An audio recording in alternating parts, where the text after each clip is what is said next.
ನೀವೇನಾದರೂ ಹೊಸದಾಗಿ ಕ್ಯಾಸ್ಟ್ ಮತ್ತು ಇನ್ಕಮ್ಗೆ ಅಪ್ಲಿಕೇಶನ್ ಆಗ್ತಿದ್ದೀನಿ ಅಂದ್ರೆ ಅರ್ಥ ಆಯ್ತಾ, ಇದನ್ನು ದಯವಿಟ್ಟು ಮೈಂಡಲ್ಲಿ ಇಟ್ಕೊಳ್ಳಿ. ನಿಮ್ಮ ಹತ್ರ ಅಕಸ್ಮಾತ್ ಹಳೇದು ಕ್ಯಾಸ್ಟ್ ಮತ್ತು ಇನ್ಕಮ್ ಸರ್ಟಿಫಿಕೇಟ್ ಇಲ್ಲ ಅಂದರೆ, ಟಿ ಸಿನೂ ಇಲ್ಲ ಅಂದರೆ ಏನು ಮಾಡಬೇಕು?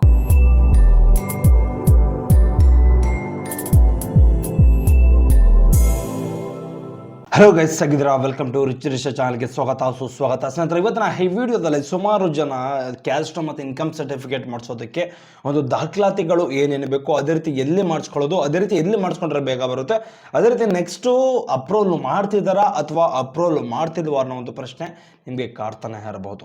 ಸರ್, ಇದ್ರ ಬಗ್ಗೆ ಫುಲ್ ಡೀಟೇಲ್ ಆಗಿ ಚರ್ಚೆ ಮಾಡ್ತಾ ಹೋಗೋಣ. ದಯವಿಟ್ಟು ನಮ್ಮ ಚಾನಲ್ಗೆ ಯಾರಾದರೂ ಫಸ್ಟ್ ಟೈಮ್ ವಿಸಿಟ್ ಮಾಡಿದ್ರೆ ಕೂಡಲೇ ಸಬ್ಸ್ಕ್ರೈಬ್ ಮಾಡಿಕೊಂಡು ಹಾಗೆ ಬೆಲ್ ಐಕಾನ್ ಬಟನ್ ಮೇಲೆ ಕ್ಲಿಕ್ ಮಾಡಿ. ಬನ್ನಿ ಈ ವಿಡಿಯೋ ಸ್ಟಾರ್ಟ್ ಮಾಡೋಣ.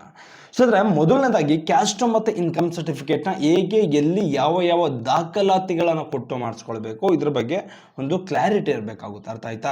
ಮೈನಾಗಿ ಒಂದು ಏನು ಉದ್ದೇಶದಿಂದ ಮಾಡಿಸ್ಕೊಳ್ತಿದ್ದೀರಾ ಕ್ಯಾಸ್ಟ್ ಮತ್ತು ಇನ್ಕಮ್ಮು, ಮೈನಾಗಿ ಒಂದು ಉದ್ಯೋಗದ ಒಂದು ಅಂದರೆ ಕೆಲಸಕ್ಕೋಸ್ಕರ ಮಾಡಿಸ್ಕೊಳ್ತಿದ್ದೀರಾ, ಅಥವಾ ಎಜುಕೇಷನ್ಗೋಸ್ಕರ ಮಾಡಿಸ್ಕೊಳ್ತಿದ್ದೀರಾ, ಅಥವಾ ಈ ಥರ 3 ಆಪ್ಷನ್ಸ್ ಇರ್ತದೆ. ನೀವೇನಕ್ಕೋಸ್ಕರ ಮಾಡಿಸ್ಕೊಳ್ತಿದ್ದೀರಾ ಅನ್ನೋದು ತುಂಬ ಇಂಪಾರ್ಟೆಂಟ್ ಆಗಿರ್ತದೆ. ಅರ್ಥ ಆಯ್ತಾ?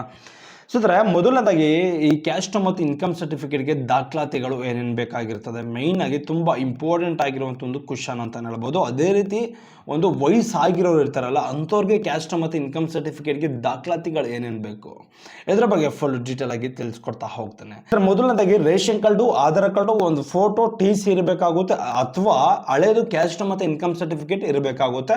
ನೀವೇನಾದರೂ ಹೊಸದಾಗಿ ರೇಷನ್ ಕಾರ್ಡ್ ನೀವೇನಾದರೂ ಹೊಸದಾಗಿ ಕ್ಯಾಸ್ಟ್ ಮತ್ತು ಇನ್ಕಮ್ಗೆ ಅಪ್ಲಿಕೇಶನ್ ಆಗ್ತಿದ್ದೀನಿ ಅಂದ್ರೆ ಅರ್ಥ ಆಯ್ತಾ, ಇದನ್ನು ದಯವಿಟ್ಟು ಮೈಂಡಲ್ಲಿ ಇಟ್ಕೊಳ್ಳಿ. ನಿಮ್ಮ ಹತ್ರ ಅಕಸ್ಮಾತ್ ಹಳೇದು ಕ್ಯಾಸ್ಟ್ ಮತ್ತು ಇನ್ಕಮ್ ಸರ್ಟಿಫಿಕೇಟ್ ಇಲ್ಲ ಅಂದರೆ, ಟಿ ಸಿನೂ ಇಲ್ಲ ಅಂದರೆ ಏನು ಮಾಡಬೇಕು? ಇದ್ರ ಬಗ್ಗೆ ಪ್ರತಿಯೊಬ್ಬರಿಗೂ ಸಹ ಒಂದು ಕ್ವಶನ್ನು, ಒಂದು ಡೌಟು ಬಂದೇ ಬರ್ತದೆ. ಆದರೆ ಇವೆರಡೂ ಇಲ್ಲದೆ ಇರುವಂಥ ಒಂದು ಟೈಮ್ನಲ್ಲಿ ಅರ್ಥ ಆಯ್ತಾ, ನಿಮ್ಮ ಅಕ್ಕ ತಂಗಿದು, ನಿಮ್ಮ ಅಣ್ಣ ತಮ್ಮಂದು ಅರ್ಥ ಆಯ್ತಾ, ಕ್ಯಾಸ್ಟ್ ಮತ್ತು ಇನ್ಕಮ್ ಸರ್ಟಿಫಿಕೇಟು ಅವ್ರದ್ದು ಟಿ ಸಿ ಇದ್ದರೆ ಟಿ ಸಿ ಅರ್ಥ ಆಯ್ತಾ, ಇದನ್ನು ಅಪ್ಲೋಡ್ ಮಾಡೋದ್ರಿಂದನೂ ಒಂದೊಂದು ಸಾರಿ ಕ್ಯಾಸ್ಟ್ ಇನ್ಕಮ್ ಸರ್ಟಿಫಿಕೇಟು ಅಪ್ರೂವಲ್ ಆಗುತ್ತೆ. ನೀವು ಸೈಬರಲ್ಲಿ ಅಪ್ಲಿಕೇಶನನ್ನು ಹಾಕಿಸ್ಬಿಟ್ಟು ನೀವು ತೊಗೊಂಡೋಗ್ಬಿಟ್ಟು ನಿಮ್ಮ ನಾಡ ಕಚೇರಿ ಅಂದರೆ ನಿಮ್ಮ ನಾಡ ಕಚೇರಿ ಆಫೀಸು ನಿಮ್ಮ ಸರೌಂಡಿಂಗ್ ಎಲ್ಲಿ ಬರುತ್ತೋ ಅಲ್ಲಿ ಅಪ್ರೂವಲ್ ಮಾಡಿಸ್ಕೊಂಡ್ರು ಈ ಥರನೂ ಆಗುತ್ತೆ. ಅರ್ಥ ಆಯ್ತಾ? ಇದನ್ನು ದಯವಿಟ್ಟು ಮೈಂಡಲ್ಲಿ ಇಟ್ಕೊಳ್ಳಿ. ನಿಮ್ಮ ಹತ್ರ ಕ್ಯಾಸ್ಟು ಮತ್ತು ಇನ್ಕಮ್ ಸರ್ಟಿಫಿಕೇಟು ಮತ್ತು ಟಿ ಸಿ ಈ 3 ಇಲ್ಲ ಅಂದರೆ ನೀವು ಮಾಡಬೇಕಾಗಿರುವಂಥ ಒಂದು ಸಣ್ಣ ಕೆಲಸ ಏನಪ್ಪ ಅಂದರೆ, ನಿಮ್ಮ ಅಕ್ಕಂದೋ, ನಿಮ್ಮ ತಮ್ಮಂದೋ, ನಿಮ್ಮ ಅಪ್ಪಂದೋ, ನಿಮ್ಮ ಅಮ್ಮಂದೋ ತೊಗೊಂಡೋಗಿ ಒಂದು ಕ್ಯಾಸ್ಟ್ ಮತ್ತು ಇನ್ಕಮ್ ಸರ್ಟಿಫಿಕೇಟು, ಟಿ ಸಿ ಅದ್ರ ಜೊತೆಗೆ ಸೇರಿಸಿ ತೊಗೊಂಡೋಗಿ ಯಾರ್ದಾದ್ರೂ ಹೋಗ್ಬಾರ್ದು. ಅರ್ಥ ಆಯ್ತಾ? ತೊಗೊಂಡೋಗಿ ಅಪ್ಲಿಕೇಶನ್ ಹಾಕಿಸ್ಕೊಂಡು ಅದನ್ನು ಅಕ್ಲಾಟ್ಮೆಂಟ್ ಕೊಡ್ತಾರೆ, ಅದನ್ನು ತೊಗೊಂಡೋಗಿ ಯಾವುದಪ್ಪ ಅದು ನಾಡ ಕಚೇರಿಯಲ್ಲಿ ಅಪ್ರೂವಲನ್ನು ಮಾಡಿಸ್ಕೊಳ್ಳಿ. ಅರ್ಥ ಆಯ್ತಾ? ಇದು ತುಂಬ ಈಸಿ ಪ್ರೋಸೆಸ್ ಅಂತ ಹೇಳ್ಬೋದು. ಆದರೂ ಆಗಿಲ್ಲ ಅಂದರೆ ನೀವು ಏನು ಮಾಡಬೇಕು, ಸಿಂಪಲ್ ಅರ್ಥ ಆಯ್ತಾ, ಕೋರ್ಟ್ ಹತ್ರ ಹೋಗ್ಬಿಟ್ಟು ಒಂದು ಅಫಿಡೇವಿಟ್ ಮಾಡಿಸ್ಕೊಂಡು ಆನಂತರ ಒಂದು ನಾಡ ಕಚೇರಿಯಲ್ಲಿ ಅರ್ಥ ಆಯ್ತಾ, ನಾವು ಈ ಕೇಸ್ಟಿಗೆ ಸಂಬಂಧಪಟ್ಟರೋ ಹಾಗೆ ಇರ್ತೀವಿ ಅಂತ ಒಂದು ಲೆಟರ್ ಬರೆದು ಅವ್ರ ಹತ್ರ ಒಂದು ಸೀಲು ಸೈನನ್ನು ಹಾಕಿಸ್ಕೊಂಡು ನೀವು ಅದನ್ನು ಅಪ್ಲೋಡ್ ಮಾಡಿದ್ರೆ ಇಮ್ಮಿಡಿಯೇಟ್ಲಿ ಒಂದು ವಾರದೊಳಗಡೆ ಆಗುತ್ತೆ ಅಂತ ಹೇಳ್ಬೋದು. ಇದನ್ನು ದಯವಿಟ್ಟು ಮೈಂಡಲ್ಲಿ ಇಟ್ಕೊಳ್ಳಿ. ಅರ್ಥ ಆಯ್ತಾ? ವಯಸ್ಸಾದಂಥವ್ರು ಅಥವಾ ಯಾರಾದರೂ ನಿಮ್ಮ ಹತ್ರ ಕ್ಯಾಸ್ಟ್ ಮತ್ತು ಇನ್ಕಮ್ ಸರ್ಟಿಫಿಕೇಟು ಅಥವಾ ಟಿ ಸಿ ಯಾರು ಇಲ್ಲ ಅಂದರೆ ಅರ್ಥ ಆಯ್ತಾ, ಅಂಥವ್ರು ಈ ಕೆಲಸವನ್ನು ಮಾಡಿಸ್ಬೋದು. ಈ ಕೆಲಸ ಮಾಡಿಸ್ಬೇಕು ಅಂದರೆ ಒಂದಿನ ಫುಲ್ ಫ್ರೀಯಾಗಿರ್ಬೇಕು ನೀವು. ಅರ್ಥ ಆಯ್ತಾ? ಯಾಕೆ ಅಂದರೆ ಸುಮಾರು ಒಂದು 2-3 ತವ ಸಿಗ್ನೇಚರ್ ಮಾಡಿಸ್ಕೊಂಡು ಬರಬೇಕು. ಅದೇ ರೀತಿ ಒಂದು ಅಫಿಡೇವಿಟ್ ಮಾಡಿಸ್ಕೊಂಡು ಬರಬೇಕಾಗುತ್ತೆ. ಅದ್ರ ಜೊತೆಗೆ ಒಂದು ಮಾಮೂಲಿ ಆಧಾರ್ ಕಾರ್ಡು, ಫೋಟೋ, ಮತ್ತು ಅದು ಬಿಟ್ಟರೆ ration card, voter I D, ಇಷ್ಟು ದಾಖಲಾತಿಗಳಿದ್ರೆ ಇಮಿಡಿಯೇಟ್ಲಿ ನಿಮ್ಮ ಕೆಲಸ ಮುಗ್ದಾಗೇನೆ. ಅರ್ಥ ಆಯ್ತಾ? ಇದನ್ನು ದಯವಿಟ್ಟು ಮೈಂಡಲ್ಲಿ ಇಟ್ಕೊಳ್ಳಿ. ಅದೇ ರೀತಿ ಇನ್ನು ಕೆಲವರು ಕೇಳುವಂಥ ಒಂದು ಪ್ರಶ್ನೆ ಯಾವುದಪ್ಪ ಅಂದರೆ, ರಿನ್ಯೂವಲ್ ಯಾವ ರೀತಿ ಮಾಡಿಸ್ಕೊಳ್ಳೋದು, ರಿನ್ಯೂವಲ್ಲು ಮತ್ತು ಹೊಸ ಅರ್ಜಿ ಯಾವ ರೀತಿ ಇರ್ತದೆ ಗೊತ್ತಾ? ಇವತ್ತು ನೀವು ಕ್ಯಾಸ್ಟ್ ಮತ್ತು ಇನ್ಕಮ್ ಸರ್ಟಿಫಿಕೇಟ್ ಮಾಡಿಸಿದ್ದೀರಾ ಅಂತ ತಿಳ್ಕೊಳ್ಳಿ. ಅರ್ಥ ಆಯ್ತಾ? ಇನ್ನು 5 ವರ್ಷದ ಒಳಗಡೆ ನೀವು ಅದನ್ನು ಕಳ್ಕೊಂಡು ಏನಾದರೂ ಮಾಡಿಕೊಂಡು ರಿನ್ಯೂವಲ್ ಮಾಡಿಸ್ಕೊಳ್ಳೋದು ಅಂದರೆ ಈ ಥರ ಇರ್ತದೆ. ಅರ್ಥ ಆಯ್ತಾ? 5 ವರ್ಷ ಇರ್ತದೆ ಅಷ್ಟೇ. 5 ವರ್ಷದ ಮೇಲೆ ನಿಮಗೆ ಮತ್ತೆ ರಿನ್ಯೂವಲ್ ಆಗಲ್ಲ ಅದು. ಆಮೇಲೆ ನೀವು ಕೂಡ ಹೊಸದಾಗೆ ಪ್ರಯತ್ನ ಪಡಬೇಕು, ಹೊಸದಾಗಿ ಅರ್ಜಿಯನ್ನು ಸಲ್ಲಿಸಬೇಕಾಗುತ್ತೆ. ಇದನ್ನು ದಯವಿಟ್ಟು ಮೈಂಡಲ್ಲಿ ಇಟ್ಕೊಳ್ಳಿ. ರಿನ್ಯೂವಲ್ ಅಂದರೆ ಕ್ಯಾಸ್ಟ್ ಇನ್ಕಮ್ ಹಳೆಯದಿದ್ದರೆ ಅದನ್ನು ರಿನ್ಯೂವಲ್ ಮಾಡಿಕೊಟ್ಬಿಡ್ತಾರೆ ಅನ್ನೋದು ದೊಡ್ಡ ಸುಳ್ಳು. ಅರ್ಥ ಆಯ್ತಾ? ಯಾಕೆಂದರೆ ರಿನ್ಯೂವಲ್ ಅಂದರೆ ನೀವೇನಾದರೂ ಇವತ್ತು ಮಾಡಿಸ್ಕೊಂಡಿದ್ರೆ ಇವತ್ತಿಗೆ 5 ವರ್ಷದ ಒಳಗಡೆ ಏನಾದರೂ ಅದು ಕಳೆದೋದ್ರೆ, ಏನಾದರೂ ಪ್ರಾಬ್ಲಮ್ ಆದರೆ, ಏನಾದರೂ ಇಶ್ಯೂಗಳಾದರೆ ಅದನ್ನು ರಿನ್ಯೂವಲ್ ಮಾಡ್ಬೋದು. ಅರ್ಥ ಆಯ್ತಾ? ಅದೇ ನಂಬರ್ ಹಾಕ್ಬಿಟ್ಟು ಏನು ಮಾಡ್ತಾರೆ, ಒಂದು ರೀಪ್ರಿಂಟ್ ತೆಗಿತಾರೆ. ಅರ್ಥ ಆಯ್ತಾ? ಇದು ಒಂದು ರಿನ್ಯೂವಲ್ ಅಂತ ಹೇಳ್ಬೋದು. ಬಟ್ ಆದರೆ 5 ವರ್ಷ ಮುಗಿದ ಮೇಲೆ ಅಪ್ಲಿಕೇಶನ್ ಹಾಕ್ತೀವಲ್ಲ, ಅದು ರಿನ್ಯೂವಲ್ ಅಲ್ಲ, ಹೊಸದಾಗಿ ಅರ್ಜಿಯನ್ನು ಸಲ್ಲಿಸಬೇಕಾಗುತ್ತೆ. ದಯವಿಟ್ಟು ಇದನ್ನು ಮೈಂಡಲ್ಲಿ ಇಟ್ಕೊಳ್ಳಿ. ಅರ್ಥ ಆಯ್ತಾ?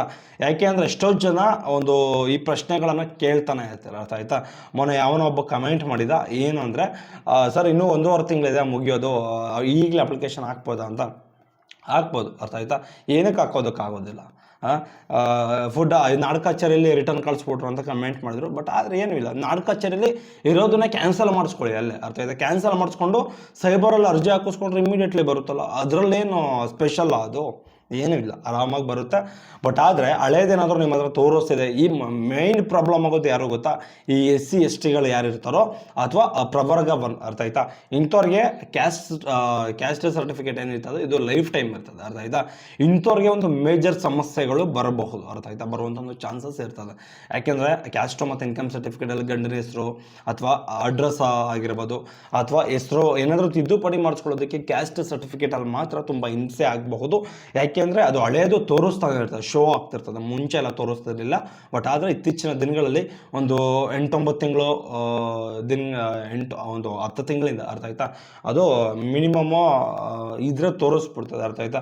ಅದನ್ನು ನೀವೇನಾದರೂ ತಿದ್ದುಪಡಿ ಮಾಡಿಸ್ಕೊಳ್ಬೇಕು ಅಂದ್ಕೊಂಡಿದ್ರೆ ನೀವು ಹೋಗಿ ಫುಡ್ ಆಫೀಸ್ಗೆ ಹೋಗಿ, ಅಂದರೆ ನಿಮ್ಮ ತಾಲೂಕು ಆಫೀಸ್ಗೆ ಹೋಗಿ ಅಲ್ಲಿ ನೀವೇನು ಮಾಡಬೇಕು ಅಂದರೆ ಒಂದು ಕ್ಯಾಸ್ಟ್ ಮತ್ತು ಇನ್ಕಮ್ ಸರ್ಟಿಫಿಕೇಟ್ ಹಳೇದು ಯಾವುದಾದ್ರೂ ಕ್ಯಾನ್ಸಲ್ ಮಾಡಿಸ್ಕೊಂಡು ಅನಂತರ ಅರ್ಜಿ ಹಾಕ್ಬೇಕು, ಅರ್ಥ ಆಯ್ತಾ? ಹೊಸ್ದಾಗಿ ಅರ್ಜಿ ಹಾಕ್ಕೊಂಡ್ರೆ ಇಮಿಡಿಯೇಟ್ಲಿ ನಿಮ್ಗೆ ಏನಾದರೂ ಸಮಸ್ಯೆಗಳಿದ್ರೆ ಅದರಲ್ಲೇ ಕೂಡಲೇ ಪರಿಹಾರ ಸಿಗುತ್ತೆ, ಅರ್ಥ ಆಯ್ತಾ? ಇದನ್ನು ದಯವಿಟ್ಟು ಮೈಂಡಲ್ಲಿ ಇಟ್ಕೊಳ್ಳಿ. ಅದೇ ರೀತಿ ನಿಮ್ಗೆ ಏನಾದರೂ ಇದ್ರ ಮೇಲೆ ಡೌಟ್ ಇದ್ದರೆ ದಯವಿಟ್ಟು ಕಮೆಂಟ್ ಮಾಡಿ, ಅದಕ್ಕೆ ನಾನು ರಿಪ್ಲೈ ಕೊಡುವಂಥ ಒಂದು ಪ್ರಯತ್ನ ಮಾಡ್ತೀನಿ. ಇಷ್ಟು ಈ ಒಂದು ಪ್ರೊಸೆಸಿಂಗ್ ಈ ಥರ ಇರ್ತದೆ, ಅರ್ಥ ಆಯ್ತಾ? ಇದನ್ನು ಫಾಲೋ ಮಾಡಿದ್ರೆ ನಿಮಗೆ ಕ್ಯಾಸ್ಟ್ ಮತ್ತು ಇನ್ಕಮ್ ಸರ್ಟಿಫಿಕೇಟು ಸಿಕ್ಕೇ ಸಿಗುತ್ತೆ. ಇದನ್ನು ಮೈಂಡಲ್ಲಿ ಇಟ್ಕೊಳ್ಳಿ, ಅರ್ಥ ಆಯ್ತಾ? ಓಕೆ, ಸೊ ಬಾಯ್, ನೆಕ್ಸ್ಟ್ ಸಿಗೋಣ.